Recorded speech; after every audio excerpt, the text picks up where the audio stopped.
두려움을 넘어서는 길이란 제목으로 하나님 말씀 증거하도록 하겠습니다. 우리가 꿈 가지고 온 이스라엘 백성들을 보게 됩니다. 그래서 바벨론에서 하나님의 약속, 꿈을 가지고 이제 고국으로 돌아옵니다. 개척 정신을 가지고 안주하지 아니한 사람들이 돌아오게 되었습니다. 그것도 상당히 대단한 믿음이죠. 그럼 우리는 이렇게 생각을 합니다. 이렇게 믿음이 좋은 사람들이니까 전혀 두려움이 없겠구나. 그렇지 않다는 것입니다. 이렇게 순종에도 두려움은 있고요. 어떤 의미에서 믿음 가진 사람이라고 해서 전혀 두려움 환경이 안 생기는 게 아니죠. 두려움을 이기는 거지 두려움이라는 감정이 안 생기는 것은 아니라는 것입니다. 왜 그러냐면 원수들이 기다리고 있거든요. 방해하는 세력들이 기다리고 있고 새로운 환경이 기다리고 있기 때문에 그렇습니다. 제가 3절을 읽어보시면 3절 보면요. 무리가 모든 나라 백성을 두려워하여 이렇게 돼 있죠. 그러니까 고레스 왕이 가라 그런다고 다 끝난 게 아니라는 것입니다. 그 땅에 방해하는 세력들도 많이 있고 새로운 환경, 공격하는 세력들이 있기 때문에 두려움이 있다라는 것입니다.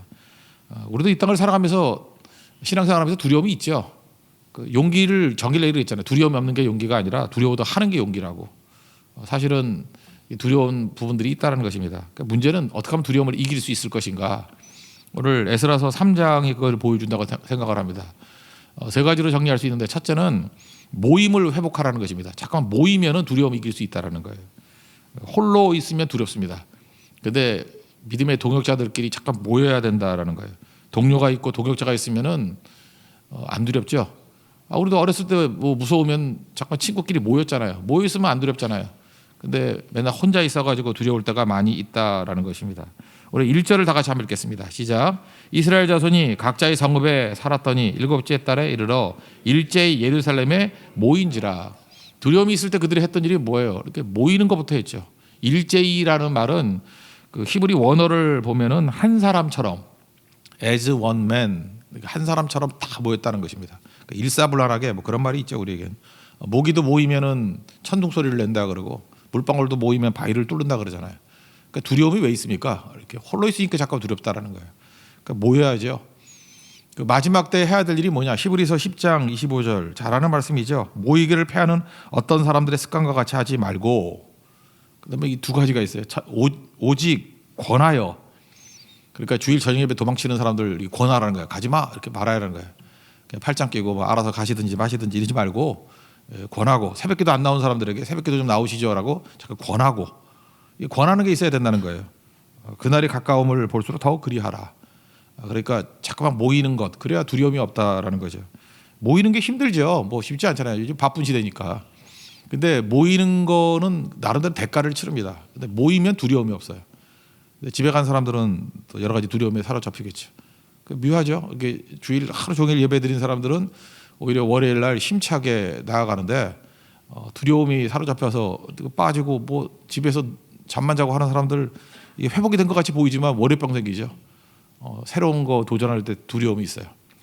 여러분 그렇습니다. 순종했던 사람들 보면은 이렇게 몸은 좀 이렇게 축나는 것 같이 보이는데 담대함이 있는데 이것저것 잘 쉬는 사람들 보면 매사가 두려움이에요. 다 두려움이라는 것입니다. 그래서 우리가 중요한 게 뭐냐? 하나님 앞에 모이기를 힘쓸 때 두려움을 이길 수 있다라는 것입니다. 예수님 승천하실 때 두렵잖아요. 제자들이 예수님 항상 계셨는데 안 계시니까. 그때 예수님 주신 말씀이 뭐죠? 누가복음 24장 49절. 볼지어다 내가 내 아버지께서 약속하신 것을 너에게 보내리니, 성령이죠. 너희는 위로부터 능력이 입히울 때까지 이 성에 머물라. 뭐죠? 머물러서 모이라는 거죠. 이 말씀대로 순종했죠. 사도행전 1장에 보니까 14절에 여자들과 예수의 어머니 아우들 더불어 마음을 같이하여 오로지 기도에 힘쓰니라. 그리고 15절에 보니까 모인 무리의 수가 120명이다. 모인 무리의 수, 뭐했어요? 그들이 모였다고요. 모여서 기도했죠. 모이니까 두려움 이기고 담대함이 있게 되고, 2장 넘어가니까 오순절에 성령 강림이 있지 않습니까? 그러니까 두려우면은 성도들끼리 모여야 된다는 것입니다. 여러분 잠깐 두려움이 점점 커지죠. 그럼 잠깐 예배 시간에 모이십시오. 모이면은 두려움을 이길 수 있다라는 것입니다. 그러니까 안 모이면 두려워지고 모이면 담대해진다. 이거 꼭 잊지 마십시오. 그래서 초대교회 딴 겁니까? 허구한 날 모였어요. 성전에서도 모이고 집에서도 모이고. 이거 보면 모인 얘기들 아니에요? 어디 모여 있을 때 성령이 임했잖아요. 고넬료도 온 집안 사람 다 모여서 기다리고 있잖아요. 그때 능력이 나타나고. 많은 기적들을 보시죠. 다 모여 있을 때 나타났지. 뭐 혼자 있을 때 나타나는 게 뭐가 있어요? 혼자 있을 때 맨날 두려움에 빠져 있고 뭐 낙심하고 맨날 그러는 거죠. 그럼 감 잡았으면 이제 할 일이 뭐예요? 잠깐 모여야죠.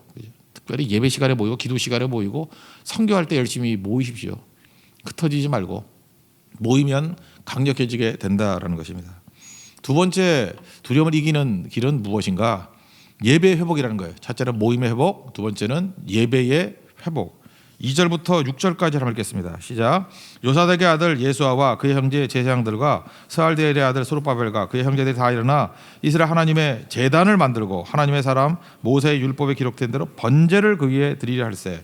우리가 모든 나라 백성을 두려워하여 제단을 그 터 위에 세우고 그 위에서 아침 저녁으로 여호와께 번제를 드리며 기록된 규례대로 초막절을 지켜 번제를 매일 정수대로 날마다 드리고 그 외에는 항상 드리는 번제와 초하루와 여호와의 모든 거룩한 절기의 번제와 사람이 여호와께 기쁘게 드리는 예물을 드리되 일곱째 달 초하루부터 비로소 여호와께 번제를 드렸으나 그때의 여호와의 성전 지대는 미쳐놓지 못한지라. 뭐 계속해서 뭐 번제 드렸다, 제단 쌓았다, 다 예배죠, 예배. 여러분 성경을 보면요, 약속 성취의 시작은 예배입니다. 그래서 이게 예배가 되기 시작하고 예배에 하나님의 임재가 있기 시작하면요, 이제 여러분들이 이제 미래를 예측해도 됩니다. 이제 엄청난 일이 벌어집니다. 이 영적인 감수성이에요. 이게 예배를 딱 보면은 아 이제 되겠군, 이게 가능해진다는 것입니다. 여러분 우리가 선교를 떠난다는데 선교의 목적이 뭐예요? 예배 드리는 겁니다.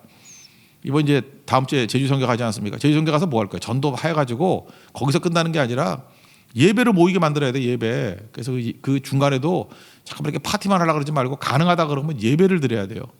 모일 때 예배, 아침 예배, 저녁 예배, 또 중간에 그냥 사람들 모아놓고 예배를 드려야 된다니까요. 예배자가 되게. 그러면 거기가 변화가 된다는 것입니다. 사실 황폐된 이유가 뭐예요? 예배가 사라졌기 때문에 그런 거죠. 근데 예배가 되기 시작하더라 그러면 변화가 나타나죠. 우리도 선교 갔을 때 이제 예배로 바꾸고 난 다음에 굉장히 강력해졌다고요. 그리고 마귀가 너무너무 싫어하는 것 같아요. 막 방해하려고 그러고 힘들어하려고 그러고. 잘 되는 선교지일수록 예배 이렇게 안 되게 할 때가 되게 많아요. 제주도에 가서 예배 드려야 돼, 예배. 그죠? 저녁에 새벽에 다 예배 올 수 있도록 만드는 거, 그게 꼭 중요한 것 같습니다. 다음부터는 숙소도 좀 시내 쪽으로 가가지고 모일 수 있게 할까 생각도 있어요. 예배 드리는 게 너무너무 중요하기 때문에 그렇습니다. 그 다음에 있게 될 우리 네팔 선교도 마찬가지죠. 네팔에 그 변화가 어떻게 나타났어요? 모여서 예배 드릴 때, 예배할 때 거기서 강력한 파워가 나타나기 시작하고 능력이 나타나기 시작하더라는 것입니다. 베트남 신학생들 28명 오신 거 아시죠? 예배를 사모하더라고요. 이번 금주에, 다음 주에 우리 제주 선교 동참하는데 이번 주 금요 차례 때 온다 그러더라고요. 여러분들 좀 많이 오십시오. 오셔서 같이 베트남과 한국 사람들이 모여서 같이 예배하고 기도할 때 능력이 나타나겠죠. 바로 그거예요. 그리고 또 우리 제주 선교가 같이 예배드리고 선교하고 할 때 하나님의 은혜가 나타나게 된다는 것입니다. 지금 바벨론 포로로 끌려갔을 때 이들이 못했던 게 뭐냐? 예배를 못했어요. 모여서 예배드리는 거 못하니까 힘이 없는 거죠. 근데 하나님께서 언제 회복을 시켜주시느냐? 예배가 회복이 될 때 회복시켜 주신다, 약속하셨다는 것입니다. 이거는 뭐 예레미야 33장 뭐 기도에 가는 거야. 너는 내게 부르짖으라. 뭐 그러면 내가 내게 응답하겠고 내가 알지 못하는 크고 은밀한 일을 보여주리라. 그게 2절 3절에 나오죠. 10절 11절 이게 뭉뚱그리는데 한번 찾아봅시다. 페이지 1106페이지입니다. 한번 찾아보세요. 1106페이지. 이게 예언이거든요. 포로로 잡혀갔던 백성들이 포로 되기 이전에 예레미야 선지자예요.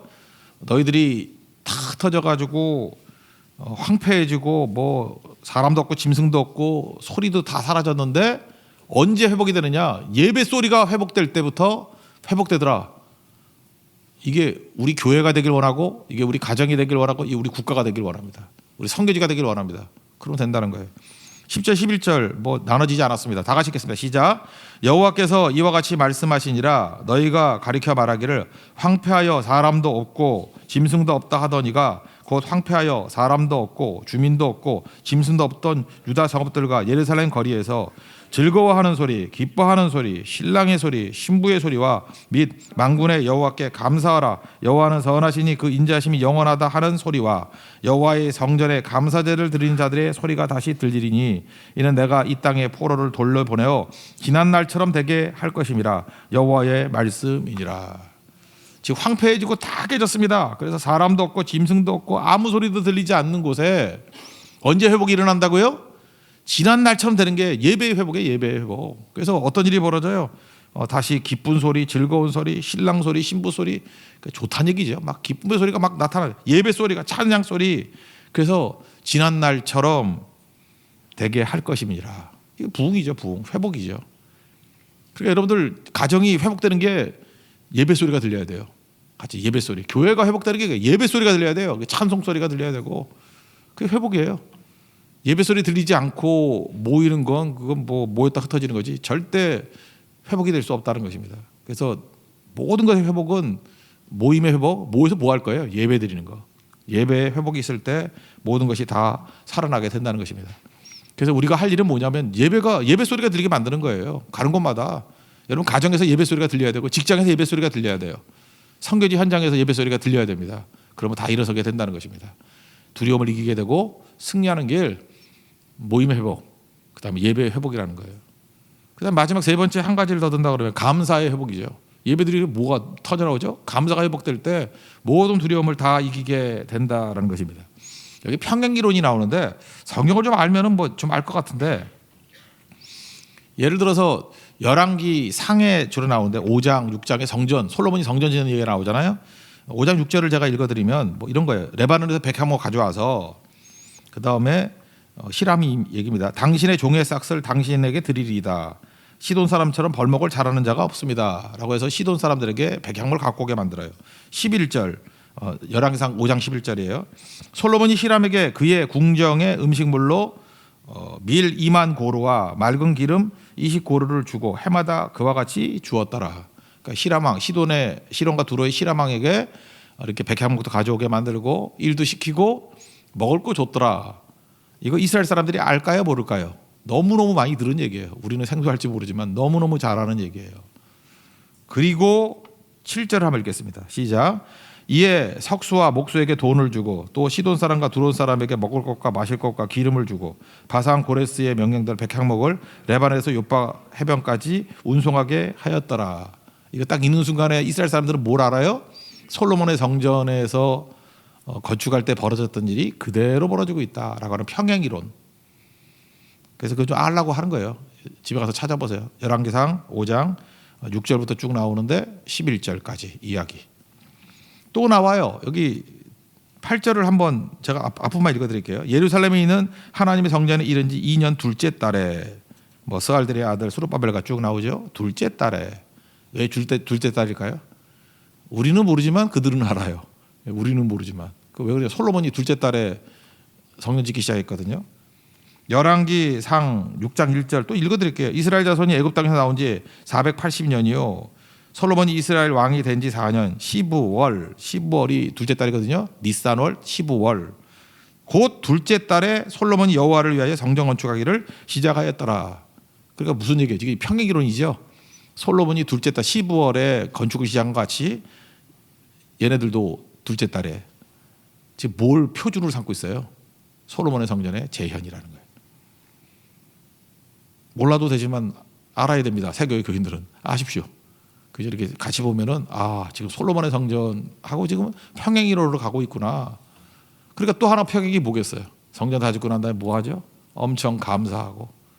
지금 평행이론을 얘기하는 이유가 뭐냐면 솔로몬을 카피한 게 둘째 성전이고요. 이 둘째 성전 짓는 내용들을 카피한 게 우리 모습이 돼야 된다는 거예요. 뭐 했죠? 감사했어요. 감사가 터져 나오는 일들이 벌어지게 되었다는 것입니다. 10절부터 13절까지 쭉 읽어봅시다. 거기 뭐 찬송하고 감사하고 기뻐하고 즐거워하고 이런 게 막 나와요. 10절부터 13절까지 시작. 건축자가 여호와의 성전에 기초를 놓을 때 제사장들은 예복을 입고 나팔을 들고 아삽 자손 레위 사람들은 제금을 들고 서서 이스라엘 왕 다윗의 길에 들어 여호와를 찬송하되 찬양으로 화답하며 여호와께 감사하여 이르되 주는 지극히 선하심으로 그의 인자하심이 이스라엘에게 영원하시도다 하니 모든 백성이 여호와의 성전 기초가 놓임을 보고 여호와를 찬송하며 큰 소리로 즐거이 부르며 제사장들과 레위 사람들과 나이 많은 족장들은 첫 선전을 보았으므로 이제 이 성전의 기초가 놓임을 보고 대성통곡하 했으나 여러 사람은 기쁨으로 크게 함성을 지르니 백성이 크게 외치는 소리가 멀리 들리므로 즐거이 부르는 소리와 통곡하는 소리를 백성들이 분간하지 못하였더라. 그러니까 뭐예요? 감사 찬양하는 일이 벌어지게 되었다는 것입니다. 그러므로 두려움을 이길 수 있는 힘은 어디에 있습니까? 단순하게 용기 갖는 게 아니고 감사에 있다는 거예요. 왜 두려워하죠? 감사가 없기 때문에 그래요. 감사의 함성을 치는 사람들이 두려움에 빠질 리가 없죠. 감사는 두려움을 이긴다. 잊지 마십시오. 두려움을 받는 말이 뭐예요? 감사예요, 감사. 두려움을 받는 감사다. 감사가 왜 두려움을 이기느냐면 감사라는 것이 그 땡크가 띵크에서 나왔다 그러잖아요. 그 생각하는 거 아니에요, 과거를. 과거를 생각이 감사하는 거죠. 그 어려운 난관과 어려운 가운데서도 약속대로 70년 동안 보호해 주셨다가 이렇게 돌아왔잖아요, 지금. 그러니까 이게 하나님의 도우심이죠. 하나님의 도우심. 그러니까 그 어려운 가운데서도 나를 죽지 않고 여기까지 살아있게 만드시고 약속대로 성취하시는 걸 보니까 이제 이후에 있는 뭐 대적들 그 아무것도 아니죠. 감사는 그래서 가능한 거예요. 담대함이. 여기까지도 나를 이끄신 은혜에 대한 감사가 있으니까 이제 뭘 걱정하겠어요. 하나님의 은혜 찬양이 있잖아요. 나를 지으신 이가 하나님이고 부르신 이도 하나님이고 보내신 분도 하나님이라고. 그러니까 내 달려갈 길 다 가도록 내가 갈 수 있는 거고요. 내 호흡 다 하도록 할 수 있는 거죠. 왜? 과거를 보니까 미래가 가능한 거죠. 그죠? 그래서 내게 새로운 땅을 걸어갈 수 있는 힘을 주신다고. 감사는 그런 거예요. 그래서 감사가 없는 사람들은 맨날 두려워 떠는 거죠. 감사가 뭐예요? 하나님 이제까지 내게 주신 은혜를 감사하는 거죠. 은혜. 감사하십시오. 그럼 승리합니다. 그 제이 데니스라는 사람이 캐톨릭 신학자가 쓴 것도 있는데 그거 말고요. 그냥 책 이름이 감사 테라피, 테라피인데 테라피라고 번역돼 써 있더라고요. 테라피, 감사 테라피, 감사 치료법. 그냥 굴러다니는 거 하나 읽어드릴게요. 당신이 많은 세금을 내야 된다 그러면 세금 많죠. 안정된 직장과 사업장이 있음을 감사하라. 그러니까 반대로 생각을 하는 거죠.